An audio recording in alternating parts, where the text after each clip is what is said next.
Welcome to the Ride of My Life podcast. I'm Caroline Rena, and I'll be sharing with you what it's like as I go out on the road while working through the emotions and challenges that go along with it. As I develop my knowledge and awareness, I hope to connect with you on this journey.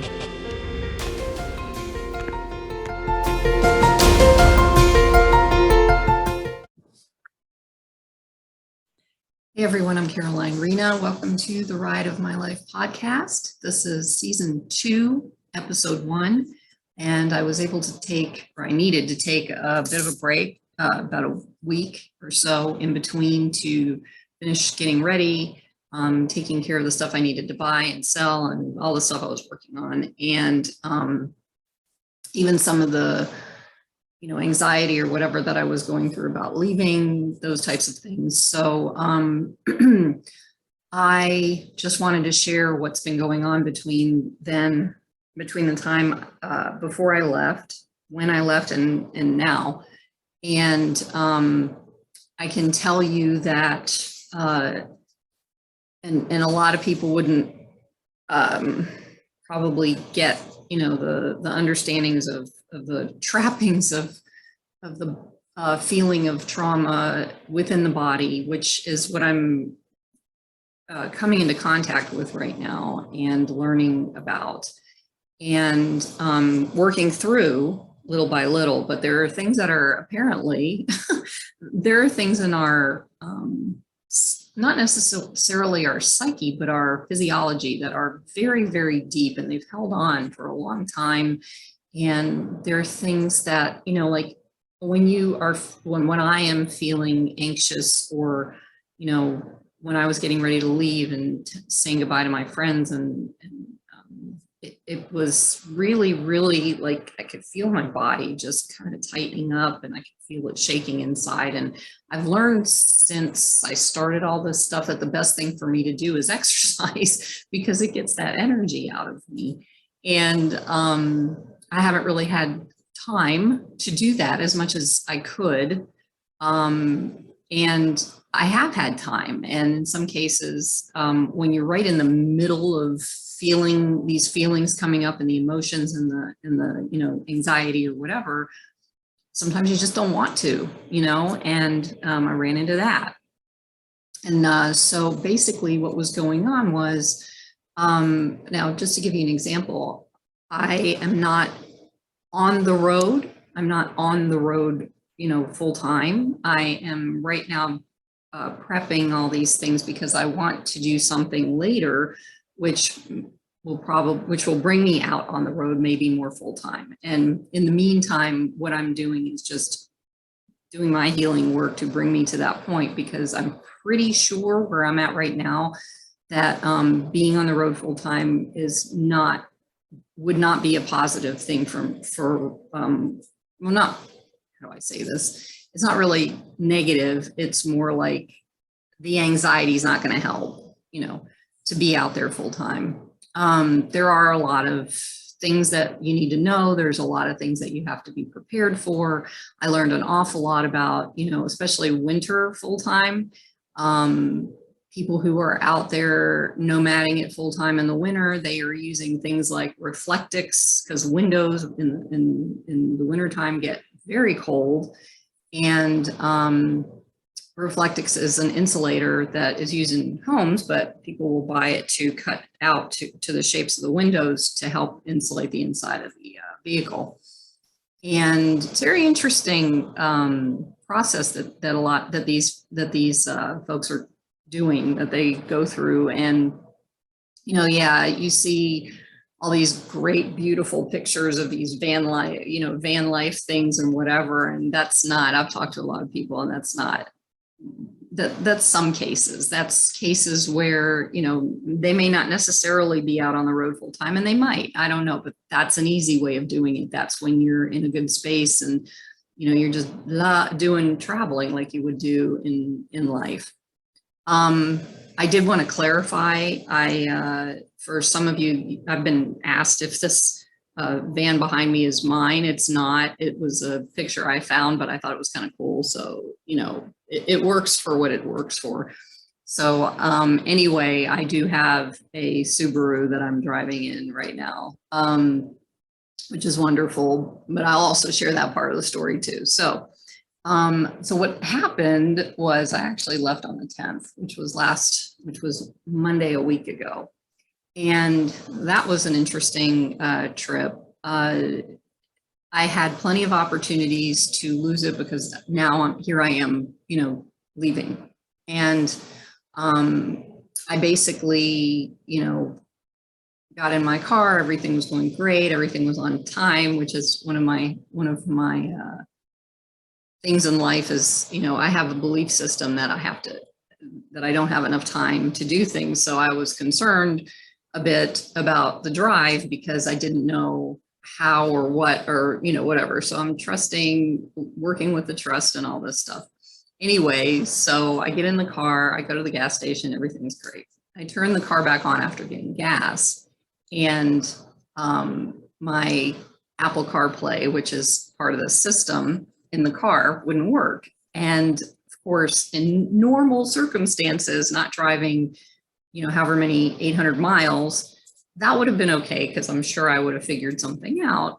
However, I'm getting ready to leave. I don't have a GPS system other than looking down on my phone to drive. So my brain starts going a little bit, and it wasn't as bad as I thought it was going to be, as far as, figuring all this stuff out and getting anxious about not having a GPS that I could, look at without having to look down.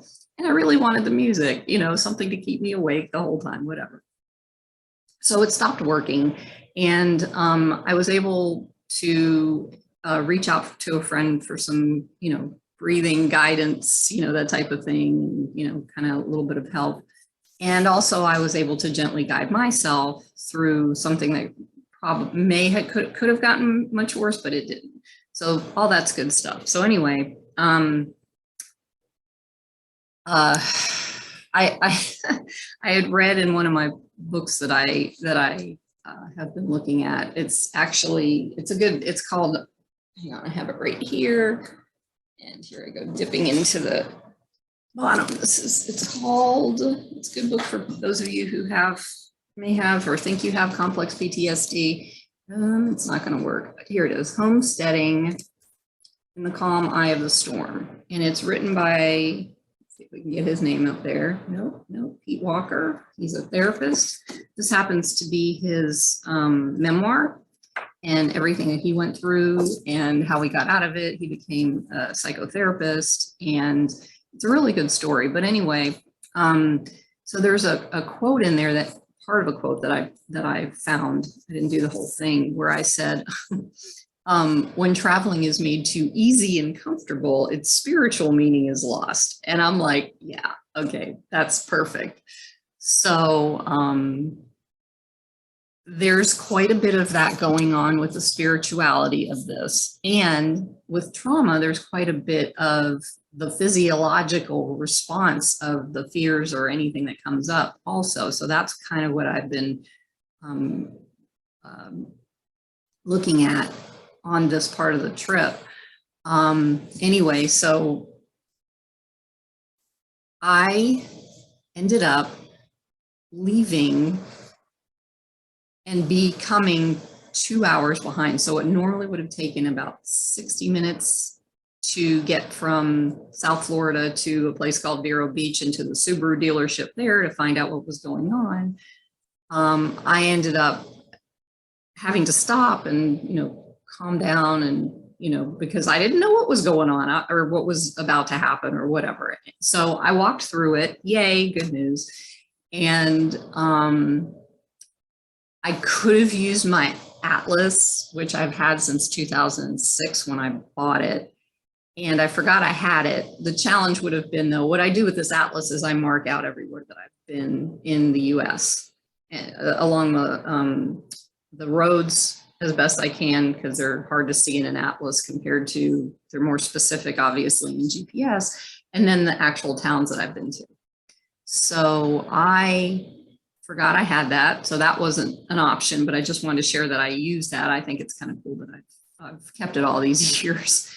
And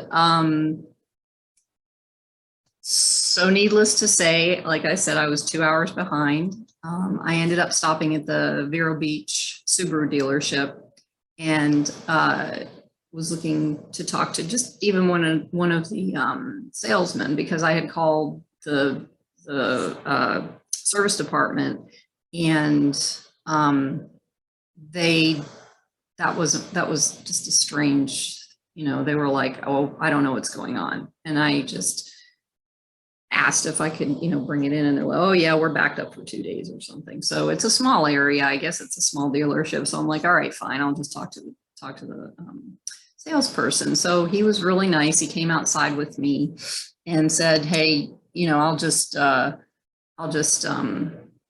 my phone in and we'll see, what's going on. So we walked outside, and here's where spirituality comes in, or spiritual connections and, all that kind of stuff. I sit down behind the seat, or in the driver's seat, and he tells me, go ahead and start your car. And I had this like revelation. I looked over at him and I said, you do realize, and this has happened many times before for me, I said, you do realize that because you're standing there, this is going to work. And lo and behold, turn the engine on, and here pops up the Apple CarPlay, and everything's good to go, and I can take a deep breath, and here I'm on my way. I'm still 2 hours behind. The intention was that I was going to stop in South Carolina and spend the night. However, here's this next part of the story. So what was I gonna, I think like the newer cars are totally magical. And I thought there might have been something going on with the car. And there was also something else, because it was raining when I left Florida a little bit. And I kept getting a light coming on. So the car has these eyes that, like when you're in cruise control, the eyes check in front to make sure that you don't get too close to the car in front of you, and it slows you down. So I get this light signal coming on saying, well, it's off. And I'm like, but I didn't touch anything.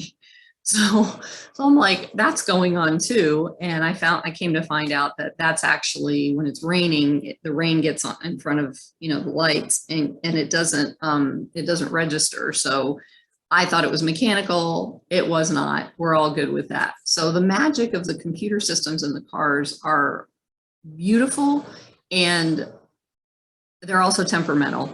And I came up with, there was a temperamentality with this, with these things that came up. And so older cars make more sense to me.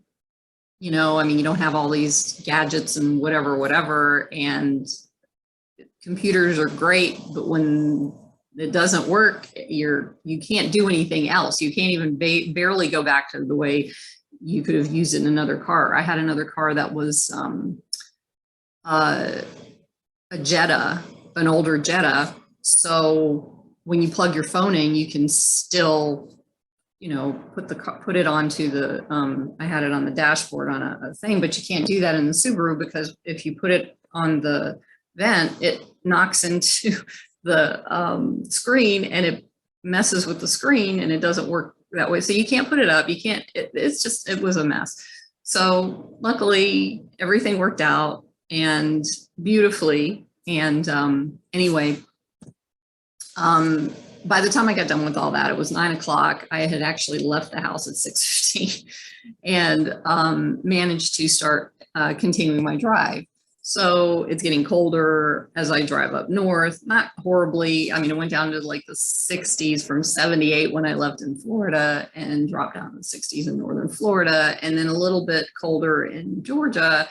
And then when I got to South Carolina, it dropped down to 36 degrees. And I'm like, oh my God, because I haven't seen or been in cold weather for 6 years. So it was like, yeah, okay, I know. What are you thinking? Whatever. It's all right. This is part of the process. So my desire to break free from these flashbacks, or the body flashbacks, the physiological flashbacks that my body gets from trauma, way fully outweighed all this other stuff. And so by the time I got to South Carolina, I still had plenty of daylight. So I decided I'd just keep going, and it was too cold, and I didn't have the, like I explained, the insulation for the windows and all that stuff. And I'm like, okay, so that's a good motivator. And I just kept driving, and I kept in touch with my friend who I was driving towards in North Carolina. And I knew he had to work the next day, and I was like trying to push it, and I didn't want to get out of the car because A, it was cold, B, I wanted to keep driving. And so little by little, my body starts getting, so it was an interesting experience. Like, it was a lot. And the total amount of time took about 18 hours where from the time I left 6:15 to the time I got there at 11:30, I think it was 18. I can't add like that right now. Anyway, I got there, and he was up, and he helped me bring my stuff in. And then he went because he had to get up early in the morning. He had people, to meet, whatever. And I just wanted to go to bed, get it over with, and I'm done. And I was achy, but like I said, I'm like, I couldn't even barely touch myself. The good news is, I got to the Outer Banks. That's where I ended up staying. And there's an energy there. I mean, even with all the years that I haven't been there, I was there with my kids. I was there with my ex-husband. I was there by myself.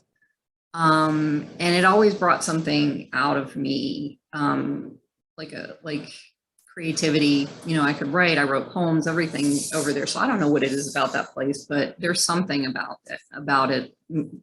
Some people would say it's a good vortex. I don't know for sure. I never really researched that there. But time spent in the Outer Banks in the dead of winter was my opportunity to start to, settle down. It was, he called it a mini vacation. I'm like, yeah, because I'm getting ready to go to, travel on to West Virginia, and that becomes my healing journey after I left. So more to come on that. I'm writing it out right now just to be able to share that with you, the next steps of that piece of the journey. What I can tell you is, going back again, always, if your physiology, if you're traumatized or have been traumatized in your life and your physiology is like taking over, breath work is a huge deal. It's a huge deal. It's so helpful. It calms the nervous system down. And there are plenty of other things that you can do that I'm learning. But I want to make sure I understand some of the stuff on how to do it. And then I can hopefully share that with you once I get it. But breathing is a necessity. We don't know, we were never taught how to breathe correctly. And basically what most of us are shallow breathers, so we don't get the depth of the oxygen into the entire body system. And what I have discovered so far is the physiology of trauma is deep. And it's not the easiest thing to break through. Where emotional, mental trauma, there's and how you were, raised and what kind of situation you were raised. I mean, there's so many different things that come into play with trauma, and it's just something that I say, just be gentle with yourself. And I'm saying this to me as much as I am to you, being gentle with yourself, breathing a lot, knowing that, or at least learning to know that there is positivity on the other side, where it's not a horrible, life crushing thing. It feels that way when you're in your body re-experiencing trauma. But it's not that way. And I'm learning a few things also. I was listening to a recording yesterday from NCIBM, which is actually for therapists, but it's interesting information on trauma. It's very clinical, so it doesn't necessarily fit in with a lot of what I do because I'm a coach. but it does fit in with understanding of what's happening to me. And I love doing research. So, you know, what's happening in the brain and all that kind of stuff. So if you really are getting like these feelings in your body, you don't know what's going on, from my perspective, would suggest that you just do some, just to understand what's happening, I guess. I mean, don't make it to the point where you like start to think that you have these things going on, because sometimes that'll happen if you do too much research and you're like, oh my God, I have that. And oh my God, I have that. Oh my God, I have that. That's not what this is about. This is about like an understanding of what's happening inside. If you're into that stuff, if not, then definitely don't do it. But anyway, that's from me. That's what my interests are. Yeah, so far, so good. Walking through some things, learning some things about myself, and I'm not sharing those things yet because I'm still in it, and it's not going to be helpful to anyone for me to explain it if I don't really understand what the outcome is when the outcome happens. And so I think that should be about it for now. I'm going to be here for a bit. It did snow, so I'm kind of snowed in, which is fine because it's like a retreat and a hibernation and a healing thing all at the same time. So it's perfect right now. So I think that's about it. And I'm very grateful that you are here and that you are following this. And if you are one of these people that are traumatized, know that I totally understand from my perspective what it's about. And I wish you the best, and just keep on breathing, people. That's all I got to say. So hope you have a wonderful day wherever you are. And I look forward to seeing you next week on episode 2, season 2. Okay. All right. Take care. Bye.